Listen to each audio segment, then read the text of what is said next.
시청자 여러분 안녕하십니까? 이슈 점검 시간으로 돌아왔습니다. 오늘 김민석 특파원님 모셨습니다. 특파원님 안녕하십니까? 안녕하십니까? 오늘 우리가 조금 무거운 얘기를 해야 될지도 모르겠습니다. 얼마 전에 보도가 나왔었죠. 이제 우리 LAH 미르온의 엔진 결함 문제가 나왔습니다. 물론 그 내용이 틀린 내용은 아니지만 자칫 오해를 일으킬 수도 있는 내용이 좀 있는 것 같고요. 그 다음에 두 번째는 이거를 이제 받아쓰는 여러 가지 이제 또 유튜브 매체들이 굉장히 많습니다. 이런저런 얘기를 우리가 좀 팩트 체크를 좀 해봐야 되겠고, 이 이후에 우리가 어떻게 개선해야 되는지 그것도 이미 다 얘기가 나왔는데 그건 잘 보도가 안 됐거든요. 오늘 이런 것을 좀 종합해서 말씀드릴 텐데, 이것 때문에 우리 특파원님께서 굉장히 취재하느라고 좀 고생하셨다고요. 먼저 시청자 여러분들한테 사과 말씀드리면 네. 김민석 너는 이거 언제 알았냐? 네. 사실은 좀 오래전부터 알았는데 네. 이 여러 곳에서 이제 조금 해결 방안 이런 게 네. 정리될 때까지 보도를 자제해달라. 네. 이런 요청이 와서 이제 저는 이제 취재만 하고 있었고 네. 정확하게 어떤 게 문제가 있고 이런 거에 대해서 추정 기사를 내거나 그렇죠. 아니면 잘못 쓰시는 분들이 있거나 네. 하는데 사실은 이게 그냥 엔진에서 금이 가가지고 뭐 고무망치로 뗐다 이런 사건이 절대 아닙니다. 샤르레 밀리터리 보신 분들은 깊게 분석하고 정확하게 파악하시는 걸 중요하게 생각하지 그렇죠. 않습니까? 네. 그래서 오늘은 제가 여러 가지 이슈 그리고 제가 이제 기사 보도한 내용 플러스 알파로 해가지고 전체적으로 정말 열심히 조사해서 왔습니다. 네, 알겠습니다.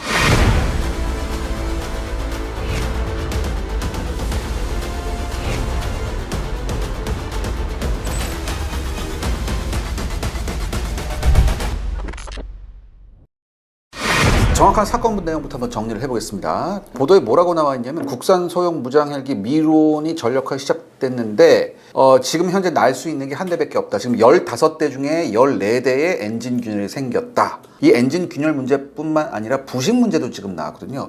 어떻게 된 겁니까? 우선은 날 수 있는 게 한 대도 없습니다. 아직까지는. 한 대도 없고. 부식이나 균열이라는 게 15대 중에 14대라서 네. 15대 전체가 비행 불가 판정을 받고 네. 요거를 수정하기 위한 작업을 진행 중이다. 그래서 지난 합동 화력 훈련에도 이 미르온이 비행을 안 하는 거죠. 맞습니다. 미르온의 무장 사격이나 비행 시범은 작년에도 보여줬거든요. 네. 그런데 왜 안 뜨고 있었냐? 네. 뭐 급한가 보다 이렇게 했는데 사실은 그때도 이미 전체 소형 무장 헬기에 대한 비행 금지 조처가 내려진 상태였던 거죠. 네. 납품된 미르온의 엔진은 57대입니다. 그리고 여기에 대한 전수조사를 해보니까 부식 확인이 47대 82.5%였고 균열 확인이 38대 66.7%였습니다. 대부분이 이제 부식과 균열이 동시에 발생한 기체가 굉장히 다수가 있었는데, 그런데요, 부식과 균열은 조금 다른 문제 아닌가요? 핵심은 공정상의 오류로 인해서 네. 균열이 생겼다. 공정상의 오류. 네. 그리고 고국에서는 부품의 오류는 아니다. 부품 오류는 아니다. 네. 설명을 드리자면 소형 무장헬기에 장착된 RA2L2 엔진은 면허 생산이라는 방식이 있습니다. 라이센스 생산이요. 예. 보통 면허 생산이라고 하면 우리나라가 다 그냥 면허증만 받고 이렇게 생산한다. 이렇게 착각하시는데 그게 아니라 조립 생산이고 특정 부품만 한국 내에서 조립하거나 공정을 생산할 때 그 면허나 권한을 주는 겁니다. 근데 이게 권한이 굉장히 빡세요. 그렇죠. 이 과정에서 문제가 생겼다고 이야기를 할 수 있는데 일단 균열부터 먼저 이야기를 하겠습니다. 그 보도가 뭐 고무망치로 부품을 넣다가 깨졌는데 그걸 발견했다. 요거는 고무망치 부품을 때려 넣어가지고 한 게 절대 아닙니다. 이게 보조 부재라 해가지고 충격을 흡수하기 위한 그 장비를 넣고 고무망치로 했는데 그런데도 균열이 생겼다. 그리고 그 균열이 어느 정도냐? 사람 눈에 안 보입니다.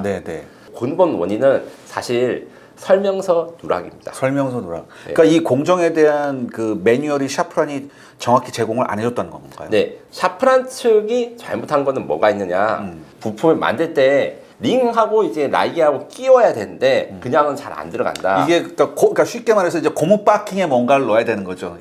고무 바킹 금속. 금속과 금속을 결합해야 되는데 이게 너무 정밀하게 만들어져 있어서 아기가 잘 안 맞을 수 있습니다. 이 토치 같은 걸로 이 팬 디퓨저 팬 부분을 열로 가열을 어느 정도 시켜서 뜨겁게 만든 다음에 넣어야지 조립이 잘 된다. 팽창을 한 상태에서 이제 나머지 또 다른 부품을 넣어야 된다는 얘기죠. 문제는 설명서에 어떻게 써 있냐? 몇 분, 몇 도, 어떤 환경에서라는 게 누락되어 있습니다. 그럼 뭐 적절한 온도로 가열해서 적절한 시기에 넣는다 뭐 이런 식으로 나온 건가요? 사람이 토치를 들고 요래요래 어느 정도 시간 동안 요래요래 찢어라. 토치로 이렇게 한다고 그랬잖아요. 이게 사실 그렇게 정밀 부품이라면 균일한 열이 균일하게 모든 그 이 재료에 균일한 열이 작용해야 하는 거 아닌가요? 그리고 몇 도까지 가열해야 되는가 이런 것도 전혀 없이 그냥 무슨 크림 비릴레 아시죠? 그 디저트 프랑스 요리 네, 디저트 네. 만드는데 토치로 지지는 네, 것들 네. 뭐 그런 식으로 레시피를 주는 게 문제였고 다만 이제 부품 자체는 분량이 없다. 샤프란이 제대로 된 부품을 줬는데 네, 네, 네. 설명이 부족하다 보니까 이걸로 조립이 안 된 상황이 발생한 조립이 거예요. 안 됐다. 하나 에어로스페이스는 정확하게 설명을 한 대로만 조립을 해야 됩니다. 네, 맞습니다. 그리고 근데 설명을 안 한 부분은 네. 하나 에어로스페이스가 스스로 해결해야 돼요. 아, 기본적으로 이 엔진 조립할 때 쓰는 여러 가지 공정 네. 중에 하나가 이 네. 부재라고 합니다. 이 충격을 흡수하는 네, 재료 해서 네, 네. 고무망치 같은 걸로 살살살 네. 톡톡톡 하는 네. 우리 인테리어 할 때 아주 네. 그런 공정 다 쓰거든요. 그래서 네. 일반적인 공정으로 해결을 하려 했는데 금이 발견되고 그러니까 엔진의 균열이 발견되고 난 다음에 이 원인을 분석하다 보니까 샤프란이 야 너네 그 공정을 쓰면 안 돼 라고 해가지고 지금 문제의 원인이 고무망치가 원인이 된 겁니다. 근데 설명서에 없는 내용을 우리가 채워 넣으려다 보니까 생긴 실수고 다만 네. 이제 그 채워 넣는 것을 네. 하나가 조금 더 세밀하게 하거나 조사를 했었으면 이걸 피할 수는 있었겠죠. 그렇게 생긴 게 일단 균열 문제입니다. 엔진의 핵심 부품이 정상적으로 결합되지 않는 상태에서 지금 고무망치를 댄 거예요. 이건 팩트잖아요. 예. 팩트인데 그렇다면 품질 검사를 하는 부서에서 뭐 정밀 내시경 사람 눈에 안 보이는 정밀 내시경을 넣는 이런 검사 그 프로세스는 없었어요 원래. 네.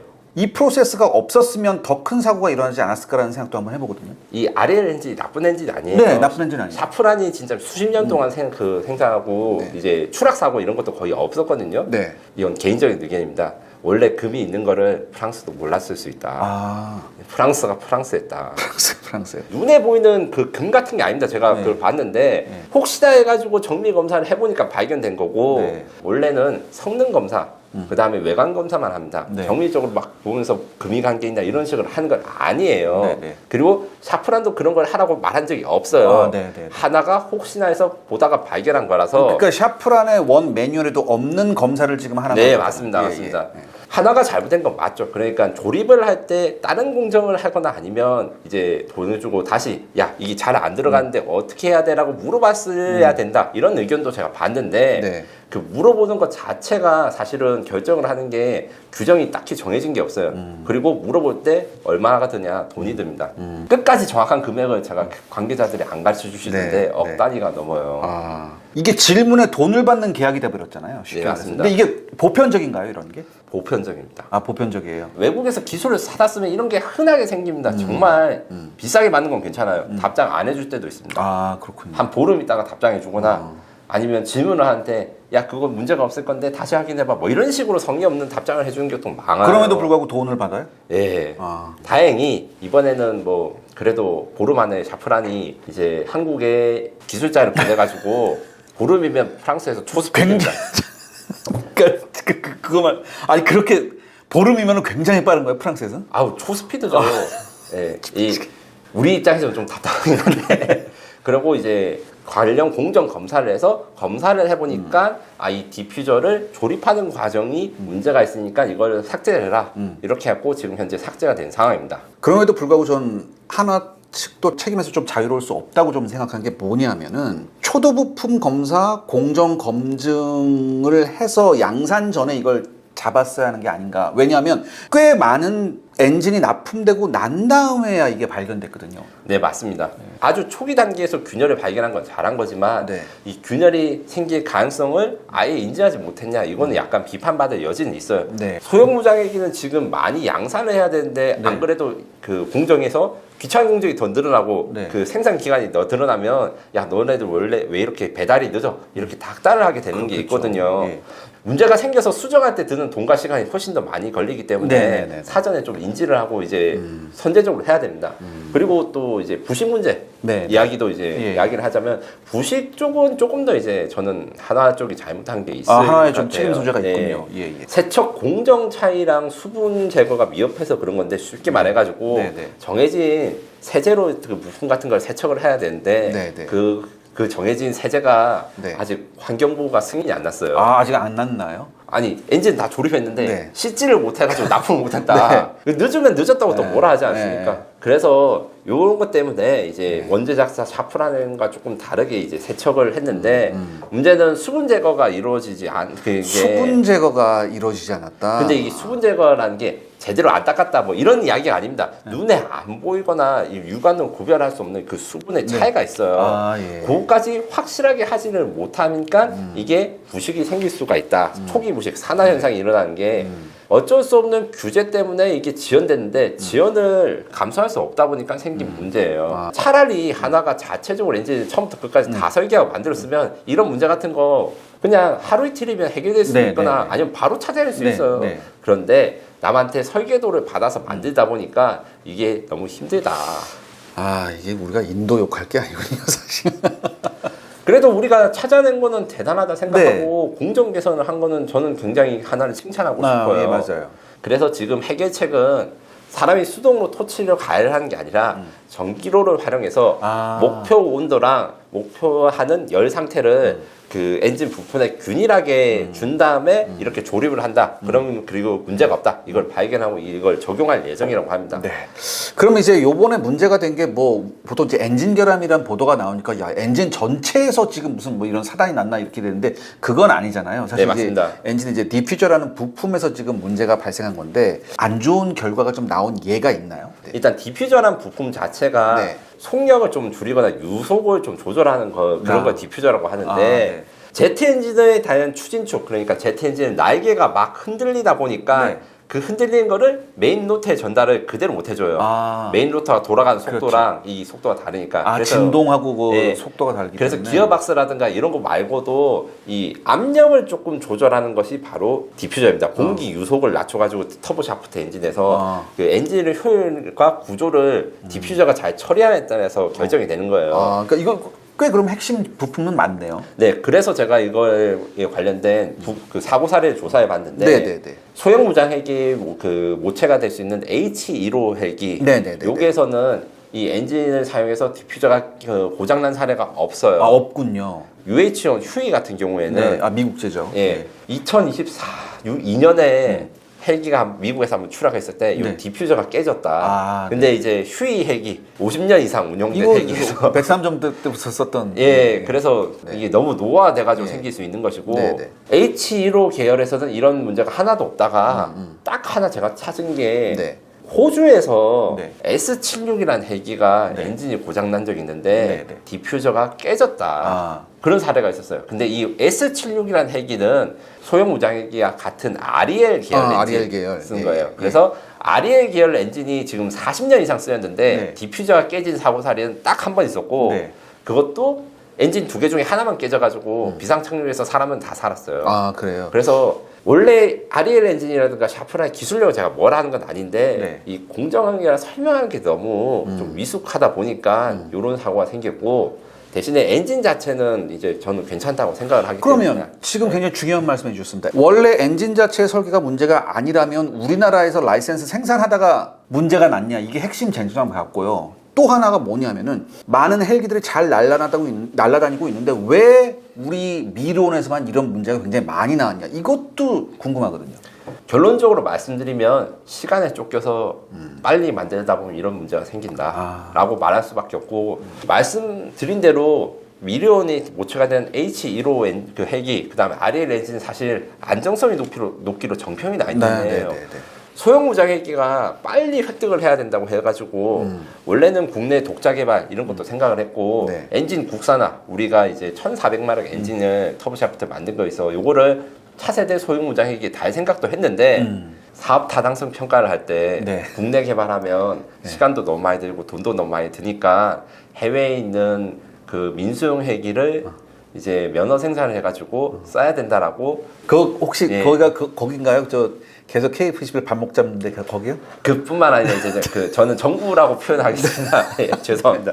그때 당시 그러니까 소형 무장헬기를 처음 개발할 당시에는 국산 엔진과 국산 헬기를 하는 게 야 그거 언제 만들어 돈도 많이 들어 면허 생산으로 해라 결정을 했는데 면허 생산을 하니까 이런 문제가 생긴 거죠.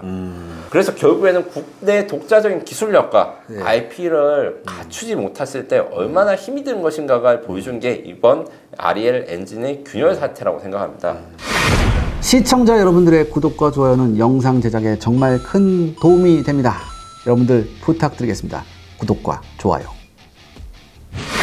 그리고 이제 엔진 문제 말고도요, 실제로 이제 미론을 운용하다 보니까 여러 가지 문제가 많다는 이야기가 이제 나오고 있습니다. 미국하고 이란 전쟁에서도 지금 아파치가 이란이 발사한 드론을 잡는데 굉장한 활약을 했다고 지금 나와 있는데, 우리 미론은 지금 드론 잡기 굉장히 어려운 부분이 많다라는 얘기가 나오고요. 그다음에 우리 미론의 가장 큰 장점이 이 천건 미사일 훈련이거든요. 이 천건 미사일을 단 덕분에 아파치보다 훨씬 더 좋은 성과를 나타냈다라는 이런 뭐 시뮬레이션 결과도 나왔는데, 그런데 실제적으로는 천건 미사일 훈련도 잘 안 되고 있다는 얘기가 나옵니다. 자, 그렇다면 이거 지금 제대로 실전에 투입할 수 있는 상태냐, 솔직하게 한번 우리가 좀 짚어봐야 되거든요. 왜냐하면 저희 사회군사연구소뿐만 아니라 제가 다른 방송에도 제가 미론에 대한 칭찬을 침이 마르고 닳도록 했습니다. 입이 마르고 닳도록 했는데 지금 이런 문제가 났거든요. 사실 저도 미론에 대해서 높은 평가를 하고 있는데, 네. 미론이 소형 무장 헬기로서 임무를 충분하게 수행을 할 수 있습니다. 네네. 하지만 아쉬운 점들이 많고, 네네. 여기에 대해서 성능 개량이라든가 개선이 필요하다라는 게 지금 제 의견이고, 네. 샤르님이 한 질문 중에 그 네. 천건 미사일 같은 것도 이런 게 있습니다. 네. 천건 미사일이 나쁘진 않아요. 네. 성능도 좋고, 네.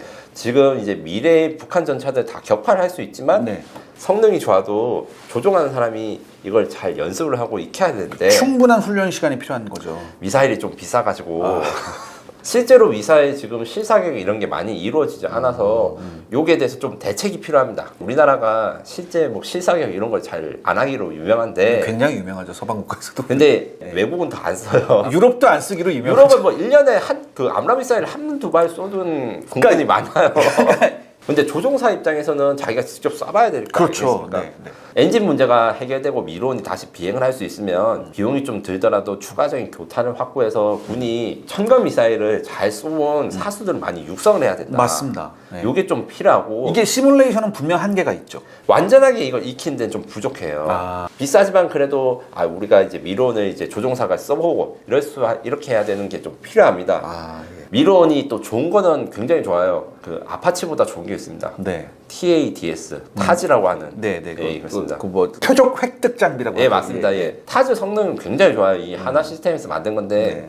문제는 타즈라는 장비 자체가 드론 요격을 할 때 거의 쓰기 힘듭니다. 아, 왜요? 이게 쉽게 말하면 망원경이에요. 아. 배열이 확대가 잘 되니까 네. 적이 어디 있는지를 알면 정확하게 타격을 할 수 있는데, 드론 뭐 조그만 게 막 확 날아다니는데 이걸 뭐 이렇게 모기구멍만 하는 대로 봐야 되는 거잖아요, 사실. 맞습니다. 예. 그래서 확대가 잘 되고 원거리에 있는 표적은 잘 탐지하지만, 거꾸로 이야기하면 원거리에 있는 표적을 탐지하려면 화각이 좁아서 탐색이 불가능해요. 그래서 요거를 해결할 수 있는 여러 가지 기술이나 방안을 이미 좀 연구를 하고 있는데, 네. 요거 또 샤넬에서 단독 이야기를 네, 한 건데, 네. 소형 무장에게 요 드론을 탐지할 수 있는 레이더를 네. 탑재해가지고 이제 시험을 할 생각입니다. 그러니까 지난 그러니까 미국 이란 전쟁의 사례에서도 보니까 이제 그 나름 아파치의 밀리미터파 레이더가 좀 활약을 했다는 얘기가 있거든요. 예. 그거 비슷하게 가는 건가요? 그럼? 밀리미터파 레이더랑 조금 다른 개념으로 AMTI라는 개념이 있습니다. 네, 네, 에어 무빙 타켓 인디케이터라는데, 그러니까 공중에 움직이는 표적만 골라서 필터링 할 수 있는 레이더가 있어요. 아, 예. 그거를 이제 소형 무장에게 장착해보고 전투 실험을 해볼 예정입니다. 그러니까 우리도 그럼 이제 아파치 같이 저 로터 위에 이렇게 딱 이제 치즈 같이 하는 건가요? 아니면? 치즈같이 하지는 않을 거예요. 거기 사실 또 돈이 너무 많이 들어가서 옆에다 붙이고 이런 식으로 할 건데, 예. 요게 되면 좀 나은데, 지금 상황에서 만약 당장 전쟁이 일어나서 북한 드론을 격추한다 했을 때 조종사 입장에서는 지휘부에서 어디로 좌표로 가라, 좌표로 간 다음에 어느 쪽 방향을 바라봐서 찾아봐라 하는 게 이게 굉장히 수동입니다. 그렇죠. 예. 데이터 링크나 이런 것들이 아직 그것까지 연동이 안 돼 있어가지고 드론 요격 임무가 그나마 좀 나아지고 있는데, 좀 더 빨리 이런 드론 요격에 필요한 장비들을 확충해야 되는 게 필요합니다.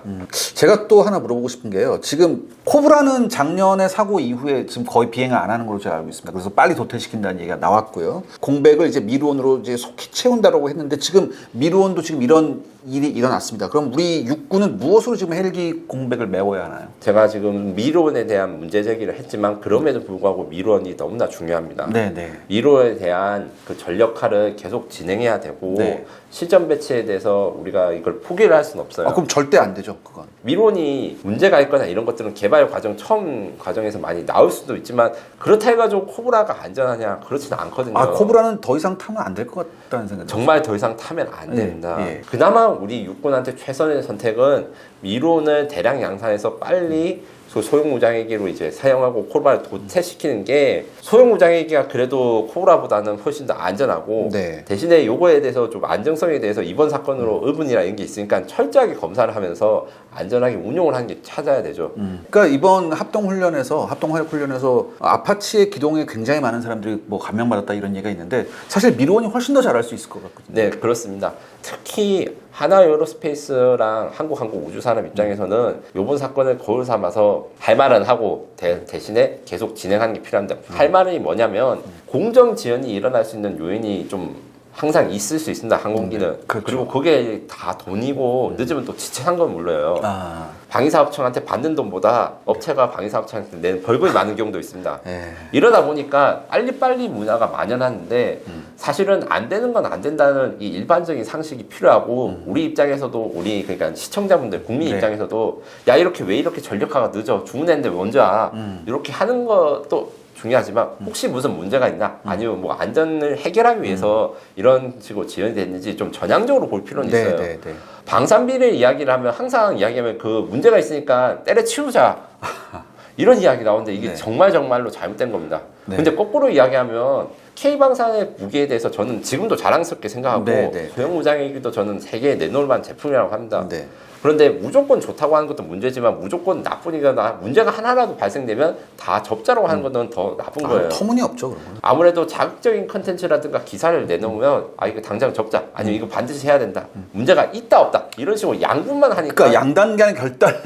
예, 이게 문제인 거예요. 네, 맞습니다. 예. 다만 이제 샤르르 밀리터리 채널에서는 이렇게 철저하게 분석을 하고 균형 잡히게 이렇게 말씀을 해주시기도 하고 저도 나름대로 이 균형을 잡으려고 노력을 하는데 결국 이번 소형 무장헬기 사태는 단기적으로는 우리 기술력이 얼마나 독자적인 기술력을 갖추는 게 중요한지를 알려주는 사건이고 중기적으로는 소형 무장헬기도 사실 성능 개량이 필요합니다. 우리 K방산 브랜드가 지금 굉장히 올라갔는데 만에 하나 수출이 되었다라고 해서 거기서 만약에 문제가 터졌다면은 K방산 브랜드 전체에 타격이 올 수 있을 것 같거든요. 앞으로 미르원 수출 이게 전망이 어떻게 될까 좀 솔직하게 좀 말씀을 좀. 두바이 에어쇼에서 미르원이 가서 이제 우수한 비행 시범을 보여줬고 이제 중동 국가들이 자체 미사일과 무장을 원하는 국가들이 에어버스라든가 미국 헬기보다 우리 소형 무장 헬기에 대한 수요가 있어요. 왜냐하면 중동산 무장을 달 수가 있기 때문에. 그래서 저는 수출 전망이나 이런 게 상당히 있다고 보는데 문제는 이제 이번 사건의 영향도 있으니까 품질 관리랑 이 품질 검사를 본토인 에어버스보다 훨씬 더 철저하게 해서 우리께 에어버스보다 좋다, 품질 관리 철저하다, 오류를 다 잡는다. 요거에 대한 홍보도 필요하고 해외 업체랑 그 다음에 군이 운용하면서 한 요구사항들을 좀 절충해가지고 성능 개량이 필요해요. 그러니까 어떤 쪽의 성능 개량이 좀 필요할까요? 제가 앞서 말씀드린 그 첨검이 너무 비싸다. 요거 같은 경우에는 그나마 좀 솔루션이 있어서 지금 유도 로켓이라든가 이런 그런 비공 같은 거 지금 현재 이제 드론을 잡기 위한 레이저 유도 비공이라든가 이런 것들을 업체가 제한하고 있잖아요. 이렇게 좀 저가 유도 무기. 그래서 첨검과 같이 쓸 유도 무기 이런 것들이 많이 필요하고 지금 업그레이드가 확정된 게 이 소형 무장헬기에 드론을 탑재하는 거거든요. ALE라고 합니다. 이게 에어 런치드 이펙트라고 위험한 적진에 그 소형 무장헬기 대신에 발사해가지고 정찰하고 공격하는 거. 요게 굉장히 이제 우리 수출 경쟁력이 좋고 전쟁이 났을 때 우리 병사들을 보호할 수 있는 무기인데 딱 한 가지 좀 비싸요.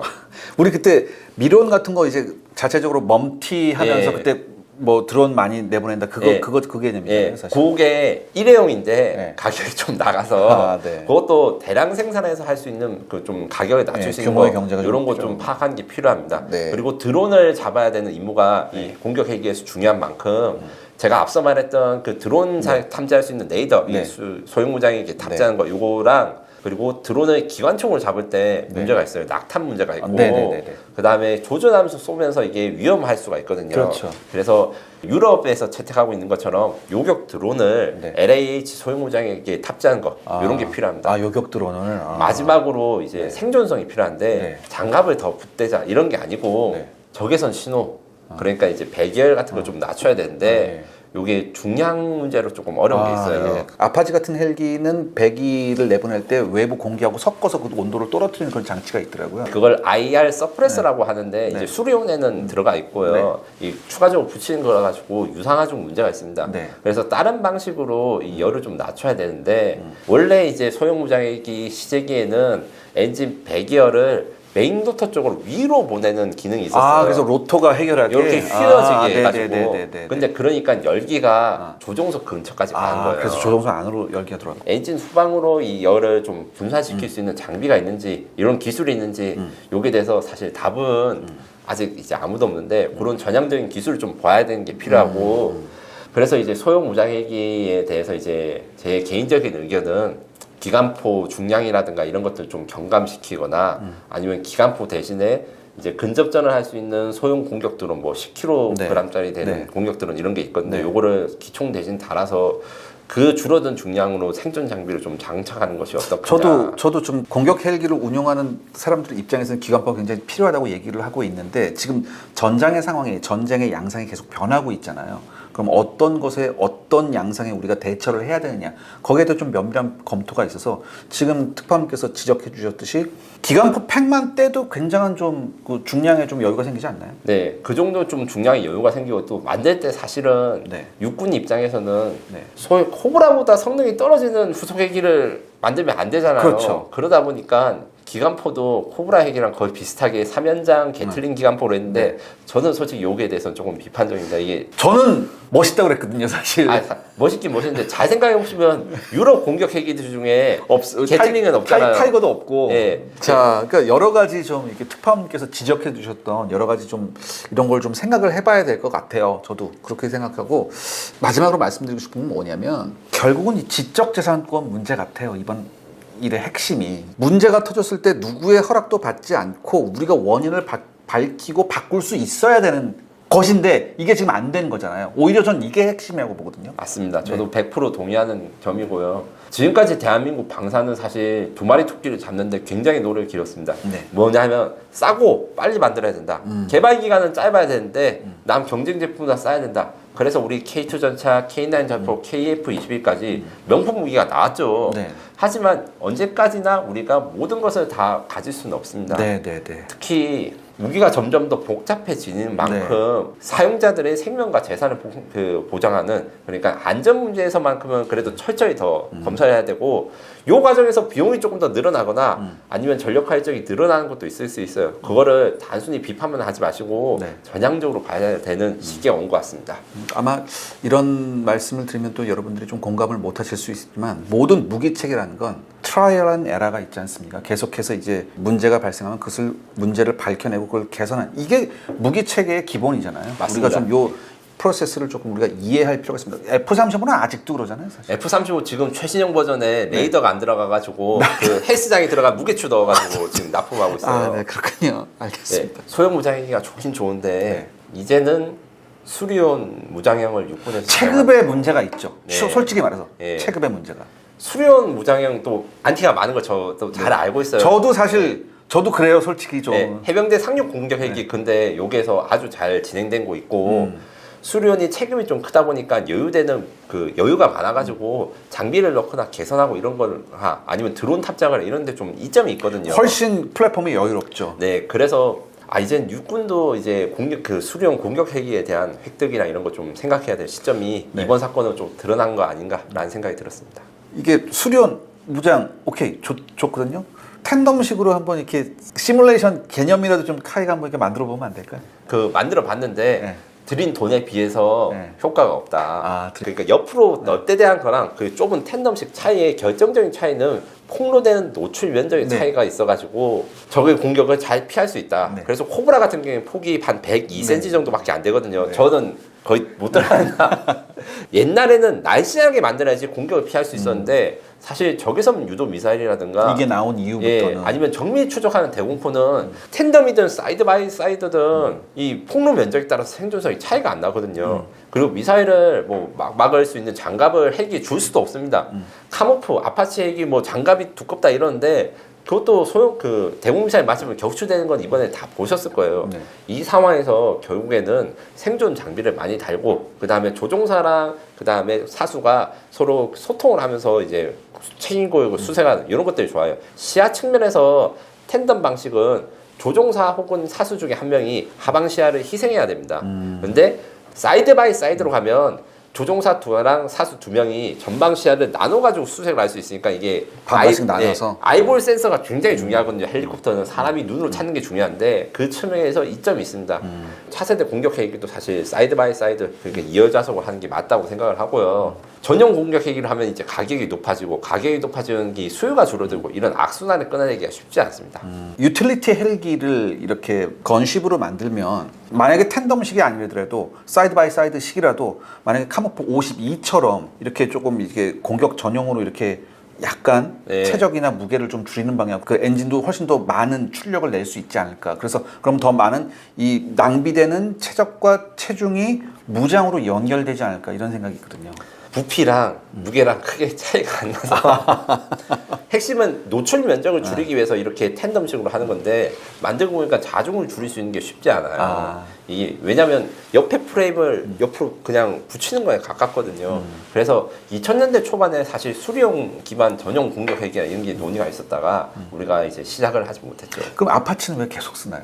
50년 이상 플랫폼을 새로 만들지 못하고 있잖아요. 그래서 이제 미국의 차세대 헬기로 넘어가는 게 이제 사이드 바이 사이드식이다, 이제 틸트 로터 이런 식으로 가는 거고. 이탈리아랑 튀르키예는 자신들의 독자적인 텐덤 방식 공격 헬기를 계속 이제 지금 내놓고 있어요. 요거 같은 경우에는 사실 좀 부러운 게 좀 있는데 그들은 이미 이제 텐덤 방식을 한번 만들어 봤으니까 거기에서 개발비를 절약할 수 있는 방법이 있는 거예요. 그래서 우리가 시기를 조금 놓친 것이 아닌가라는 게 안타까움이 들고 현실적이고 그다음에 비용과 성능, 그 외모는 제외하고 비용과 성능을 좀 균형을 맞출 수 있는 방안은 결국 이제 사이드 바이 사이드로 하는 공격 헬기 이것은 좀 필요하다라고 말씀드릴 수 있습니다. 알겠습니다. 네, 오늘 특파원님께서 나와주셔서 이 미론에 대한 이번 엔진 결함 문제 좀 여러 가지 팩트 체크를 해주시면서 해결 방안까지 같이 말씀을 나눠봤습니다. 지금 레거시 언론에서 얘기하는 것을 단편적으로만 볼 게 아니라 저희 샤르레 군사연구에서 나오신 우리 특파원님 말씀 들어보고 여러분들이 이렇게 좀 더 상세히 소상하게 다각도로 보는 게 중요하다. 그리고 어떤 무기체계든 트라이얼 앤 에러는 반드시 있다. 이런 것을 좀 생각해 주셨으면 합니다. 미루온, 저는 앞날이 밝다고 생각합니다. 발견된 이 문제점을 개선하고 해결하는 게 중요한 거지 이게 뭐 결함무기다 이렇게 보는 건 올바른 시각이 아닌 것 같습니다. 그러니까 오늘 우리 샤르레 연구소가 얘기했던 이 미루온 문제, 특파원님께서 말씀하셨던 이 미루온 문제를 보시고 이제 앞으로 미루온에 대한 영상을 만들려고 하시는 분들도 요 점은 꼭 생각해 주시기 바랍니다. 자, 오늘 특파원님 나와주셔서 정말 감사합니다. 감사합니다. 다음 시간에 좀 더 흥미로운 내용으로 돌아오겠습니다. 감사합니다. 감사합니다. 시청자 여러분 안녕하십니까? 지난번에 저희 채널에서 도서 펀딩을 한번 했던 적이 있었습니다. 기억하시는지 모르겠는데 우리 시청자 여러분의 성원에 힘입어서 책이 이렇게 출간이 되었습니다. 바로 권동현 작가님의 전쟁, 그림으로 말하다 이 책인데요. 외국에 오스프리가 있다면 우리나라에는 바로 이 책이 있다. 여기 좀 엄청납니다. 이게 20세기 이후의 모든 전쟁을 다 다루고 있습니다. 20세기, 21세기 일어났던 대부분의 전쟁을 그림으로 표현하고 났고 당시에 이렇게 전투 상황이나 장비들, 복장들, 그다음에 여러 가지 무기들 이런 게 꼼꼼하게 빠짐없이 이렇게 소개되어 있습니다. 이렇게 소개되어 있기 때문에 굉장히 그림체도 수려하고요. 보기에 편하고 여기에 이제 적혀 있는 내용들도 알찹니다. 그러니까 20세기, 21세기의 전체 전쟁의 흐름을 이 책 한 권으로 충분히 흐름을 따라가실 수 있는 그런 책이라고 생각합니다. 아주 좋은 책이니까 여러분들 꼭 여러분들 이 책 한번 봐주시기 바랍니다. 제가 감수했거든요. 제가 감수했으니까 제가 자신 있게 여러분들께 권해드리겠습니다.